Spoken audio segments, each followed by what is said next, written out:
Bonjour à tous, ravi de vous retrouver pour un nouveau tête-à-tête. Aujourd'hui, je suis en compagnie de Nathan Paulin. Bonjour Nathan. Bonjour. Merci d'avoir accepté de nous rencontrer.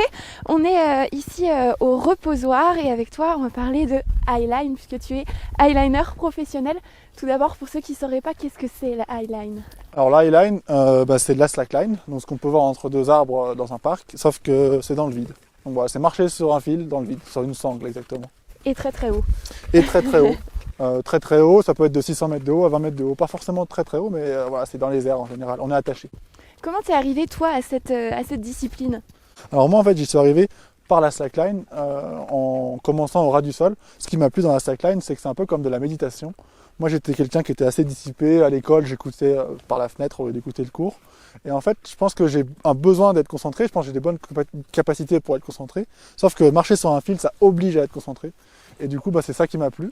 J'ai commencé au ras du sol et puis après j'en ai fait dans le vide pour découvrir un peu les grands espaces qui me plaisaient et que je trouve beaux. Voilà. En parlant de grands espaces, ici on est devant ce monastère juste au-dessus du village où tu as grandi. Qu'est-ce qui représente ce lieu, ce lac particulièrement pour toi? Donc là on est au Carmel du Reposoir, moi je viens du village du Reposoir et pour moi le reposoir, c'est comme son nom l'indique, c'est un peu mon reposoir. Je suis né ici, j'ai pas mal vadrouillé depuis, mais j'ai toujours envie de revenir là. Là, on est dans un coin qui est hyper calme, il n'y a pas un bruit. Avec la neige, ça pose encore plus les choses. Et c'est un coin dans lequel je me ressource. Sur ce lac, une fois, j'ai installé une eyeline, une slackline, qui partait de cet arbre-là pour aller vers un arbre là-bas. Et j'ai dû demander l'autorisation au sœur du Carmel. J'ai même été voir la mère supérieure qui m'a dit ok, t'es un enfant du village, et puis voilà. Parce que c'est un endroit qui est quand même protégé et qu'il faut respecter. Elle savait ce que c'était la eyeline à l'époque? Alors en fait, je leur ai expliqué, mais elles m'ont vu un peu grandir, les sœurs du village, et elles m'ont vu m'entraîner devant chez mes parents, dans le champ. Et du coup, elles savaient ce que c'était, parce que le petit du village s'est mis à faire ça. On va aller voir justement un petit peu plus bas comment tu as passé notamment ces confinements, puisque tu as trouvé un moyen ingénieux de continuer à t'entraîner. Ouais, c'est ça, j'ai pu mettre une slackline. En fait, la slackline, c'est bien, ça se fait partout. Ça peut se faire entre deux falaises, entre des immeubles. Ça peut se faire aussi dans son jardin. Et moi, j'ai un bout de champ derrière chez moi. J'ai mis une sangle, je fermais les yeux et j'avais l'impression de voyager, de m'échapper de ce confinement. Bon, on y va, tu nous emmènes alors.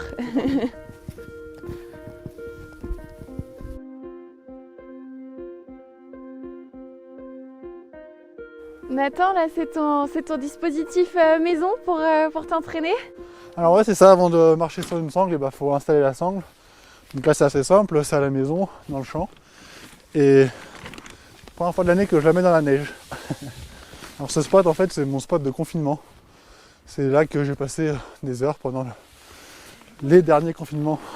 Là, tu reviens tout juste de Paris. Ouais. Où tu as été participer pour la 3e fois au Téléthon. On a en tête ces traversées assez incroyables, notamment celle entre la Tour Eiffel et le Trocadéro. Oui, c'était la deuxième traversée pour le Téléthon. Non, la première, pardon. Tour Eiffel Trocadéro, c'était en 2017. En 2018, ça a été annulé à cause des Gilets jaunes. En 2019, à la Défense. Et là, en 2020, on était à l'Aiguille du Midi. Et là, j'ai partagé cette traversée avec quelqu'un.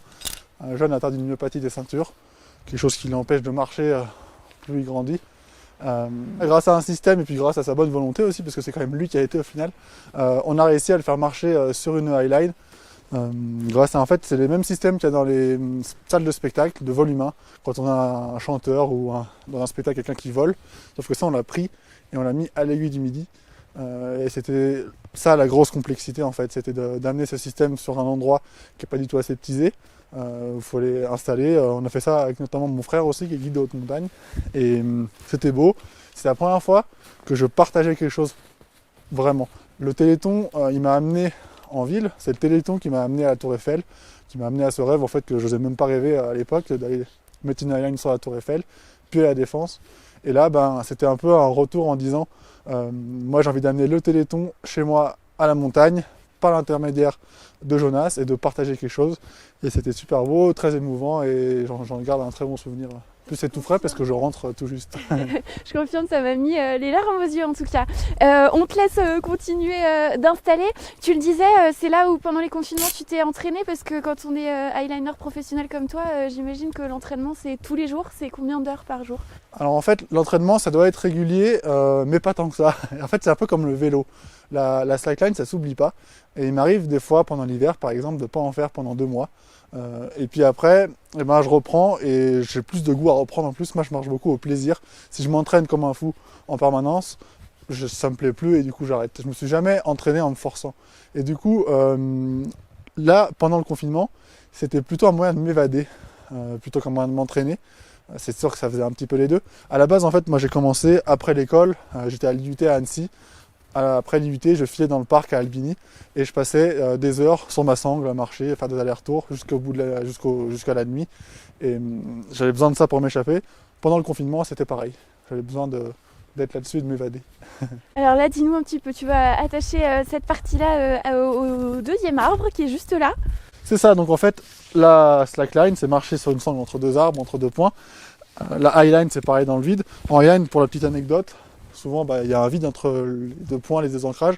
On envoie un drone qui tire un fil de pêche pour connecter les deux endroits. Là, ici, j'ai pas besoin, je passe par la neige. Et donc, j'accroche dans l'arbre là-haut. Donc, je vais monter. Enfin, je vais monter pas très haut. Hein. Je vais mettre ce système-là.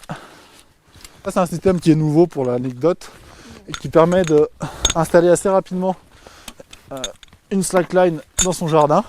La slackline, c'est un sport qui est jeune, qui date de des années 80. Les premières slacklines, c'était les années 80 dans le Yosemite aux États-Unis. Mais c'était vraiment les grimpeurs, quand ils s'ennuyaient, ils ont trouvé ça en fait pour entraîner leur équilibre, pour tuer le temps aussi. Et c'est en fait en escalade, on a besoin de se connaître bien physiquement, de savoir comment on est placé dans l'espace. Quand on grimpe, chaque position du corps est hyper importante. Et quand on fait de la slackline, on affine tous ses sens et on apprend à mieux se connaître. C'est ce qu'on appelle la proprioception. Quand je ferme les yeux et que je touche mon nez, c'est bon, j'y arrive, même si je sens plus mes doigts. Et c'est parce que je connais mon corps et j'ai une conscience de mon corps dans l'espace. C'est comme ça que je me sens par terre et des choses comme ça. Et la slackline, ça développe ça très fortement et c'est bon pour tous les sports. Et donc c'est les grimpeurs qui ont inventé ça. Et puis depuis les années 2005-2010, ça s'est un peu popularisé. Et on en a vu fleurir un peu partout dans les parcs. Moi j'ai commencé en 2011. J'étais la première génération à faire ça, juste pour ça, dans le vide. Pas en complément pour un autre sport, ou vraiment juste pour ça. Et il y a un détail qui m'a marqué, Nathan, quand j'ai préparé un petit peu notre entretien, c'est que tu fais toujours de la slack ou de la highline pieds nus. Alors oui, en fait quand on marche sur une sangle, la sangle elle est ici, tac, elle est toute fine, elle fait 2,5 cm de large, elle a un genre d'un pouce en fait, c'est un pouce en 1 inch en mesure américaine. J'ai besoin de la sentir vraiment avec mes pieds, donc je pratique la plupart du temps pieds nus, je préfère, c'est une manière d'être mieux dessus. Et donc là, il fait près loin de moins 10 degrés et je vais avoir froid aux pieds, mais je suis près de la maison. Je vais être pieds nus, voilà. Après, tu vas pouvoir les réchauffer devant le feu. C'est ça, dans la cheminée, pour pouvoir rentrer. Nathan, quels sont tes projets là à venir ? Alors mes projets, ils sont multiples en fait. J'ai la chance de faire, maintenant c'est mon métier, et ça m'amène vers plein de milieux différents, notamment celui du spectacle. C'est quelque chose que je n'avais pas imaginé faire. Moi je viens plutôt de la montagne. J'ai commencé à marcher sur une slack pour moi, pas pour que ça soit vu. Et puis maintenant j'ai l'occasion de faire des spectacles avec un chorégraphe qui s'appelle Rachid Ramdan, qui est en plus originaire d'Annecy. Et on est en train de monter un spectacle dont la première sera en mai à Bonlieu, qui devra tourner en France. Donc là c'est un nouveau milieu, c'est le milieu du spectacle, avec ses codes, avec ses façons de faire. C'est assez nouveau pour moi, mais c'est chouette. En fait ce projet, Rachid il avait envie de s'appuyer sur des sports extrêmes, des sports de nature, et de les amener dans un théâtre et surtout d'amener leur sensibilité. Il s'est dit que les gens qui sont dans les airs, en train de grimper, en train de marcher sur un fil, ils ont toujours un discours particulier qui est plus profond forcément que juste ce qu'ils font et que la partie qu'on voit des fois un peu adrénaline, c'est souvent plus profond que ça. Et donc on va faire ça la première fois à Bonlieu en mai. Ça s'appelle Corps Extrêmes et donc il y aura Nina Caprez qui est une grimpeuse et le collectif XY qui sont eux des gens plutôt circassiens qui vont nous accompagner et vous allez voir plein de trucs sympas comme des voltigeuses qui sont jetées puis rattrapées par moi depuis la highline, Nina qui grimpe sur le mur, des belles images projetées. Ça promet. Il y a autre chose qui te fait rêver, je crois, c'est une autre traversée à Paris cette fois. Alors oui, la traversée urbaine un peu mythique, le Graal de toutes les traversées urbaines, ce serait de faire la Tour Eiffel, Tour Montparnasse. C'est un projet qui est quasi impossible en fait, mais pas si impossible que ça, et qui met en œuvre toutes les choses difficiles. D'une part, les autorisations, la longueur, 2,7 km, ce sera un nouveau record du monde, et en plus, l'installation hyper compliquée, parce que forcément on est au-dessus de Paris, c'est très long, c'est 300 mètres de haut, finalement c'est pas si haut que ça par rapport à la longueur, et c'est le gros projet que j'aimerais monter dans les années qui viennent et sur lequel je suis en train de travailler, qui prend du temps. Alors quand on fait de la highline ou de la slackline un petit peu en hauteur comme ici, il faut faire un départ assis, donc là je suis assis et je vais devoir me lever. Quand on est dans le vide, on fait ça pour s'éloigner du bord de la falaise. Quand je suis dans le vide, je suis attaché à la sangle. Si je chute, je tombe dessous, il n'y a pas de risque. Je retouche pas la falaise. Quand tu es très haut, tu as un harnais et tu es accroché, il y a des sécurités, il n'y a pas de risque pour toi majeur en tout cas, de chute. Oui, alors en fait, moi je fais un sport qui est extrême visuellement, mais je risque pas grand chose si c'est bien fait. C'est pour ça que j'installe toujours les sangles moi-même, avec une équipe que je connais très bien. Et je prends pas de risque, même si dans le vide, quand j'évolue sur des immeubles, sur des montagnes encore plus, il faut être hyper attentif tout le temps, et que quand on n'a plus peur, parce qu'à un moment on n'a plus peur, il faut se dire consciemment que c'est dangereux en permanence. Et je fais super gaffe à ça. Tac, c'est parti.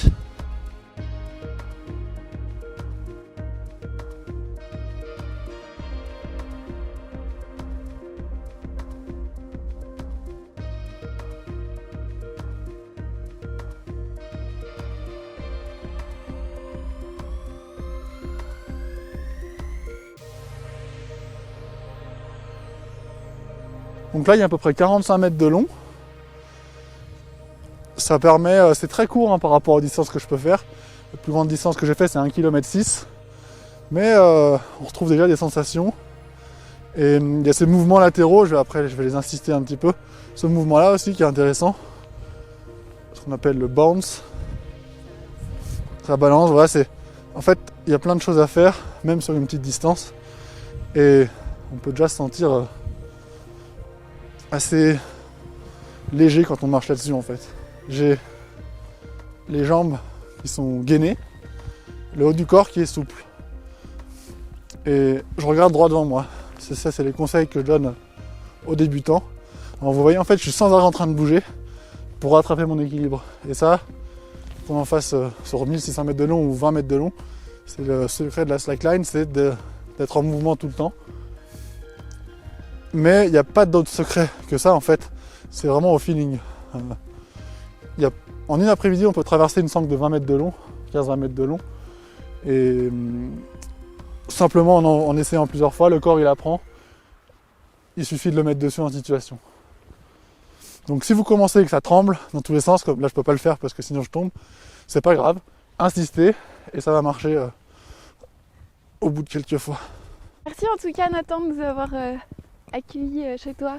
Eh ben merci à toi, c'était un plaisir et à bientôt. À bientôt, on se retrouve bientôt sur 8 Mont Blanc.